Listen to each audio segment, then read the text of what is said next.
आज संविधान दिवस है। वैसे इसके मनाने की जो शुरुआत 2015 में की गई, क्योंकि 2015 में ही डॉक्टर भीमराव अंबेडकर की जयंती थी, 125वीं जयंती थी, उसको मनाया जा रहा था। और उसी साल 2015 से संविधान दिवस मनाने की ये एक देश में प्रक्रिया चालू हुई।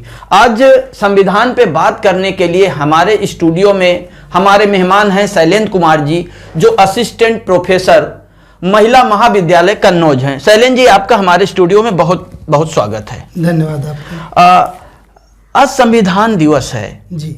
संविधान में तमाम तरीके की चीजें हैं, सबके कानून हैं, और देश जब आज़ाद हुआ, संविधान 1950 में लागू किया गया, तो सबसे पहले बात आती है महिलाओं की, कि महिलाओं के संविधान में महिलाओं के सशक्तिकरण और रोजगार के लिए क्या उल्लेख किया गया है या क्या जिक्र है, इसको आप किस नजरिए से परिभाषित करेंगे? देखिए, संविधान बनाया गया देश के समस्त नागरिकों के लिए जी। उसमें चाहे महिलाएं हों, चाहे पिछड़े वर्ग के लोग हों जी, चाहे जो हों, किसी के साथ भेदभाव ना हो जी, इन सब चीजों को लेकर के संविधान का निर्माण किया गया था जी। देश की सभी जो भी चाहे स्त्री हो पुरुष हो, सबके विकास के लिए संविधान बनाया गया। रही बात स्त्रियों की, तो स्त्रियों के लिए जो संविधान में उल्लेख किया गया, आपको मैं बता दूं कि जो मूल अधिकार है जी जी, अनुच्छेद 14, अनुच्छेद 15 और अनुच्छेद 16 जी, सभी में समानता की बात की गई है जी जी। और उसमें ये कहा गया है कि चाहे अवसर की समता हो, चाहे किसी भी प्रकार के कार्य की बात हो जी, जाति धर्म लिंग आदि के आधार पर भेदभाव नहीं किया जाए जी जी। तो साफ साफ शब्दों में स्त्री और पुरुष में किसी प्रकार का विभेद नहीं किया जाएगा। बिल्कुल। इसी प्रकार आपने जो रोजगार की बात की जी, अनुच्छेद 39, अनुच्छेद 42 जी, ये जो है राज्य के नीति निर्देशक तत्वों में आते हैं जी। इनमें ये उल्लेख किया गया, ये बात कही गई कि देखिए, एक चीज आपने देखा होगा जी जी, समाज में और समाज के बाहर, आप देश में भी कई अच्छी अच्छी जगह आप देखेंगे जी, कि स्त्रियों को उसी काम के लिए कम वेतन दिया जा रहा है, हाँ हाँ, पुरुषों को अधिक वेतन दिया जा रहा है। हाँ, मैं छोटा था तो मेरे घर में ही स्त्री और पुरुष काम करने आते थे जी। उसमें मैं देखता था कि वो एक जमाना था कि 15-20 रुपए तनख्वाह मतलब कि दिया जाता था, दिन भर की मजदूरी दी जाती थी। उसमें महिलाओं को 15 रुपए तो पुरुषों को 25 रुपए या 20 रुपए जी जी, ये स्थिति थी। ये स्थिति तब की नहीं, आज की मैं बात बताऊं, अभी मुश्किल से सप्ताह भर नहीं बीते होंगे जी, भारतीय क्रिकेट कंट्रोल बोर्ड BCCI उसने महिला खिलाड़ियों को भी पुरुष खिलाड़ियों के बराबर वेतन देने की बात कही है। ये कैसे लागू हुआ? दरअसल संविधान में इस बात का बराबर उल्लेख किया गया कि पुरुषों के बराबर ही स्त्रियों को भी मेहनताना दिया जाएगा, वेतन दिया जाएगा जी। ये उल्लेख किया गया, लेकिन चूंकि राज्य के नीति निर्देशक तत्व तो बाध्यकारी नहीं थे, है ना, सुप्रीम कोर्ट द्वारा उसको हम प्रवर्तन नहीं करा सकते थे, इसलिए वो चीजें वैसे चलती रही, मूल अधिकार की तरीके से नहीं चली जी जी। इसी प्रकार अनुच्छेद 42 में काम की न्याय संगत दशाओं का उल्लेख किया गया। कोई बच्चा कोई महिला है, हाँ हाँ, वो गर्भवती हो सकती है या उसके बाद बच्चे को जन्म दे रहे, उसका छोटा बच्चा है, तो हर कोई भी संस्था हो जहां पर महिला कार्य करने जा रही है, वहां पर बच्चे को लेकर जाने की अनुमति है, बच्चे को वहां पर रखने की उचित सुविधाएं भी होनी चाहिए। बिल्कुल। इसी तरह संस्थाओं में महिलाओं के हित में, या कह लीजिए कि उनके कार्य करने की जो दशाएं हैं उनका ध्यान रखने के लिए संस्था के जो भी आपके प्रबंधक हैं या संस्था के अध्यक्ष हैं, उनको इस बात के लिए कहा गया है। तो देखा जाए संविधान में बहुत ज्यादा इन बातों का उल्लेख है, बशर्ते कई चीजें, बहुत सारी चीजें लागू नहीं हो पाई हैं और लागू की जा रही हैं। शैलेंद्र जी, एक चीज और है, आजकल देखा जा रहा है कई प्रकार की हिंसाएं हो रही हैं, खास करके राष्ट्र विरोधी गतिविधियों को लेके काफी हिंसा उग्र देखी गई है। कई जगह झंडे को लेके देखी जाती है, तो इस प्रकार राष्ट्र विरोधी गतिविधियां काफी देखने को मिलती हैं। इसमें क्या कानून है संविधान में? देखिए, संविधान में कानून क्या है कि देखिए, इसकी प्रस्तावना में ही राष्ट्र की एकता और अखंडता की बात की गई थी। शुरुआत में जब आजादी की लड़ाई लड़ी गई थी जी, तो हमने कभी नहीं सोचा था कि भारत और पाकिस्तान का विभाजन हो जाए। बिल्कुल। और उसके बाद फिर देखिए, पाकिस्तान का विभाजन हो गया 2 भागों। तो ये विभाजन ना हो, कश्मीर का मुद्दा चलता रहा अभी तक जी जी। इसके अलावा पूर्वोत्तर भारत में भी इस तरह की स्थितियां रही हैं, बिल्कुल, कि लोग अपनी आजादी की मांग कर रहे हैं, क्या क्या बातें चल रही हैं। जी जी। तो वहां पर अपास्पा लागू है, ठीक है, सेना को अधिकार दे दिए गए। यही हाल कश्मीर में भी रहा है। जी जी जी। अब जो आपने कहा कि राष्ट्र विरोधी गतिविधियां या हिंसा, आतंकवाद इत्यादि की आप बात कर रहे हैं, देखिए संविधान में इस चीज को सोचा गया था कि इस तरह की चीजें हो सकती हैं। वैसे इस तरह के कानून अंग्रेजों ने बनाए थे, और चूंकि भारत में आजादी का आंदोलन चल रहा था उसका दमन करने के लिए, तो इस तरह के कानून बनाए गए। अनुच्छेद 22 में जो है निवारक निरोध के नाम से कानून बनाया गया है। उसमें इस तरह की बातें हैं कि आप बिना इस चीज की मतलब कि कहे आप व्यक्ति को गिरफ्तार कर सकते हैं और उसके लिए पूछताछ इत्यादि कर सकते हैं। इस प्रकार का कानून निवारक निरोध के नाम से बनाया गया। लेकिन समस्या क्या हुई मैं आपको बताता हूं। टाडा आया, आपने नाम सुना। पोटा आया, पोटा को चेंज करके फिर पोटो बना। ये बहुत सारे कानून बने लेकिन रद्द किए गए। पोटो भी रद्द कर दिए गए 2004 में। ये रद्द क्यों किए गए?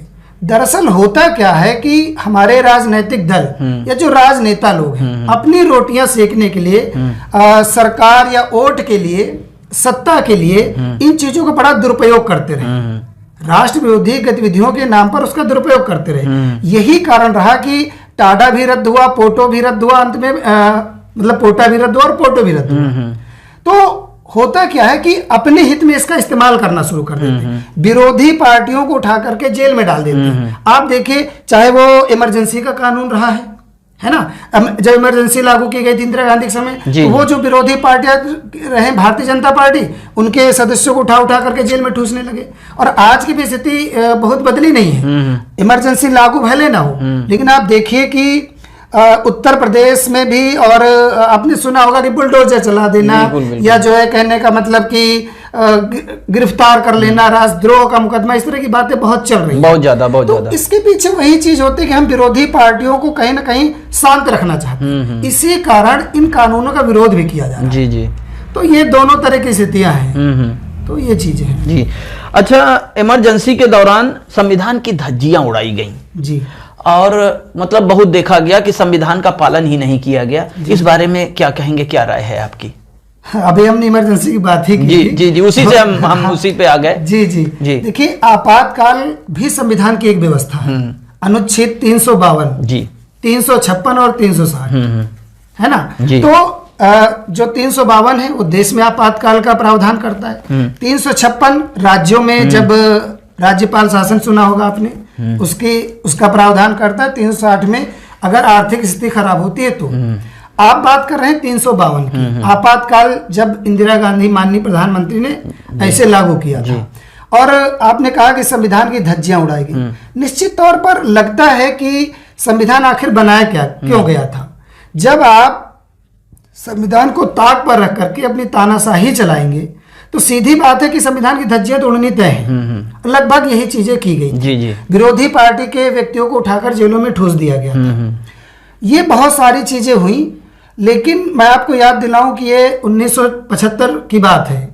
उसी समय में भारतीय संविधान में एक बड़ा परिवर्तन किया गया, जिसे मिनी कॉन्स्टिट्यूशन के नाम से जाना गया। 1976 में 42वां संविधान संशोधन किया गया। इसके बाद ये जाने के बाद, जब इसके बाद कह लीजिए भारतीय जनता पार्टी जो विरोधी पार्टी थी, जब वो सत्ता में आई तो 44वां संविधान संशोधन किया गया, और वहां पर इसके रोकने के लिए थोड़े से प्रावधान किए गए जी। यद्यपि आप समझ सकते हैं कि मान लीजिए कोई दूसरा देश हम पर हमला करता है जी, या देश में ऐसी गतिविधियां हो रही जिससे कि देश की अखंडता को, एकता को असुरक्षा पैदा होती है, तो सीधी बात है कि आपातकाल जैसे प्रावधान हमारे लिए जरूरी हो जाते हैं जी जी। लेकिन बात वही आती है कि इससे अगर जनता के अधिकार मारे जा रहे हैं तो फिर ये बातें सही नहीं। तो मैं एक बात बता रहा था कि 1978 में जब 44वां संविधान संशोधन है, उसमें यह कह दिया गया कि आपातकाल को संसद द्वारा अनुमोदित कराना पड़ेगा जी। एक और शब्द चेंज किया गया, वहां पर संविधान में लिखा था आभ्यंतर विरोध या गतिविधियां जी। यानी अगर आंतरिक विरोध हो रहा है सरकार का या ऐसा कुछ स्थितियां लग रही, उस आंतरिक शब्द को हटाकर सशस्त्र विद्रोह कर दिया गया। यानी अब केवल इस नाम पर आप आपातकाल नहीं लगा सकते कि सरकार खिलाफ साजिश रची जा रही है। जी नहीं, जब तक हाथ में हथियार लेकर के ऐसा कोई विद्रोह नहीं किया जा रहा तब तक आपातकाल नहीं लागू किया जाएगा। बिल्कुल बिल्कुल। दूसरे 6 महीने के बाद आप उसे लागू भी नहीं कर सकते, संसद से अनुमोदन लेना पड़ेगा। ये सब चीजें कर दी गई, अब उतना आसान नहीं रहा। जी, EWS आरक्षण लागू किया गया है जी, इस पर क्या क्या कहेंगे, क्या विचार है? इस पर तो मैं बहुत ज्यादा टिप्पणी नहीं करना चाहता हूं, क्योंकि सुप्रीम कोर्ट ने इसे लागू कर दिया है, मान्य कर दिया जी।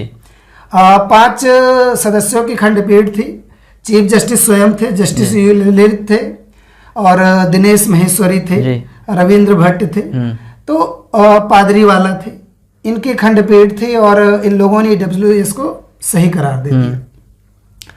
देखिए, अभी इमरजेंसी की बात हुई थी, हमने कहा कि संविधान का आधारभूत ढांचा, आधारभूत ढांचा से क्या मतलब है? केशवानंद भारती बनाम भारत संघ एक केस आया था 1973 में, उसमें ये बात आई थी कि संविधान का एक ढांचा है आधारभूत, यानी उसके बेसिक स्ट्रक्चर को आप चेंज नहीं कर सकते। अब बेसिक स्ट्रक्चर क्या है? उस समय यह कहा गया था कि basic structure case by case जो है कोर्ट बताएगी जी। ठीक है, एक तो बात ये हो गई।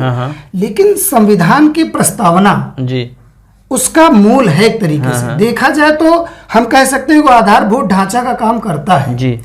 अब या और भी चीजों का आप आधारभूत देखिए, एक समझ की बात कर रहे हैं, बाकी तो कोर्ट ही डिसाइड करेगा, उसमें हम कुछ नहीं कह सकते, आप कुछ नहीं कह सकते। बिल्कुल बिल्कुल बिल्कुल। लेकिन एक आधारभूत ढांचा की बात करें तो अगर हम मूल अधिकार हटा दें तो क्या कहेंगे? आधारभूत ढांचा खत्म हो गया। बिल्कुल। या हम पंथ निरपेक्षता को हटा दें, समाजवादी लोकतंत्रात्मक गणराज्य की बात हटा दें, तो आधारभूत ढांचा समाप्त होता माना जाएगा। बिल्कुल बिल्कुल। या फिर व्यक्ति की गरिमा, धर्म उपासना की स्वतंत्रता, जितनी भी चीजें कही गई, अगर इनको हटाओगे तो आधारभूत ढांचा खत्म होगा। बिल्कुल ठीक है। अब ये बात, अब आप बात EWS करते हैं, इकोनॉमिक वीकर सेक्शन। बिल्कुल, आर्थिक रूप से गरीबों को आरक्षण देना। हाँ। अब मैं आपको बताऊं, आरक्षण का आधार क्या था? आरक्षण का अधिकार गरीबी और अमीरी नहीं था, सामाजिक रूप से पिछड़े हुए, सामाजिक और शैक्षिक रूप से पिछड़े हुए लोगों को आरक्षण। बिल्कुल। और वो दरअसल आरक्षण का एक मीनिंग ये था कि प्रतिनिधित्व। हुआ ये था कि जब देश को आजादी मिली थी, एक वर्ग ऐसा था कि वो हर जगह दिखाई देता था, और दूसरा वर्ग जिसे हम निम्न वर्ग या पिछड़ा वर्ग मानते थे, वो कहीं पर दिखाई नहीं देता था। यही कारण था कि उनको प्रतिनिधित्व देने के लिए कि उनका भी स्थान मिले, आरक्षण की बात की गई जी। अब क्या हुआ कि गरीबी के आधार पर मुझे लगता है कि संविधान का आधारभूत ढांचा है उसके साथ ये मेल नहीं खाता है। पहली चीज हो गई। दूसरी चीज मैं एक बात बताऊं कि अगर गरीबी को आरक्षण का आधार मानते हैं तो ऐसा नहीं है। हमने कहा कि सामाजिक और शैक्षिक रूप से पिछड़ापन। बिल्कुल। दूसरी चीज, अगर गरीबी को मानोगे तो भी मैं एक बात बता दूं, अगर आप आज भी सर्वे कर लें तो निम्न वर्ग में जो पिछड़े वर्ग है उसी में सबसे ज्यादा गरीब मिलेंगे। बिल्कुल। और आप उनको इसमें शामिल ही नहीं कर रहे हो। आप कहने के लिए तो नाम दिया है इकोनॉमिक वीकर सेक्शन, आर्थिक रूप से पिछड़े हुए। तो क्या आर्थिक रूप से पिछड़े हुए निम्न वर्ग के लोग नहीं हैं? हैं। या तो इसका नाम बदल दो, नाम ये कर दो कि आर्थिक रूप से पिछड़े लेकिन सवर्ण या जो भी आरक्षण, इस तरह का नाम दे दो इसको। अगर ये नाम नहीं दे रहे हो तो आप नाम के साथ ही घोटाला कर रहे हो। पहली चीज तो ये हो गई। अब दूसरी चीज की गरीबी के लिए गरीबी दूर करने के लिए सरकार ने दुनिया भर की योजना चलाई है। आरक्षण गरीबी मिटाओ योजना नहीं है, आरक्षण प्रतिनिधित्व का मामला है। किसी वर्ग को अगर प्रतिनिधित्व नहीं मिला है तो उसे प्रतिनिधित्व मिलना चाहिए।